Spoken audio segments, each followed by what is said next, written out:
এবার আঞ্চলিক প্রক্সি বাহিনী নিয়ে ইসরায়েলকে ঘিরে ফেলেছে ইরান। তেহরান থেকে একের পর এক রকেট নিক্ষেপের পাশাপাশি ইয়েমেন, লেবানন, ইরাক এবং গাজা থেকে হুমকি আসছে।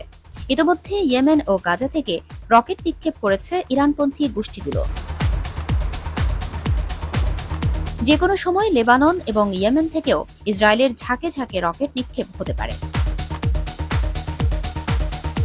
ইতিমধ্যে ইসরায়েলের বিমান প্রতিরক্ষা ব্যবস্থা আয়রন ডোম চুরমার করে তেল আবিবে অবস্থিত ইসরায়েলের প্রতিরক্ষা সদর দপ্তরে গুঁড়িয়ে দিয়েছে ইরান।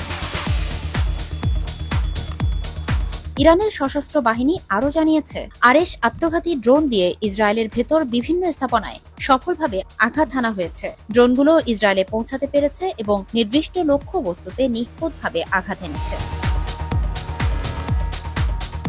আয়াতুল্লাহ খামেনির দেশ হুমকি দিয়ে বলেছে, তারা ইসরায়েলে আক্রমণ চালিয়ে যাবে এবং আগে নেওয়া সিদ্ধান্তের মধ্যে নিজেদের আর সীমাবদ্ধ রাখবে না। শুধু তাই নয়, ইসরায়েলকে রক্ষা করতে যুক্তরাষ্ট্র, যুক্তরাজ্য কিংবা ফ্রান্স এগিয়ে আসলে তাদের ওপরও হামলা চালানো হবে।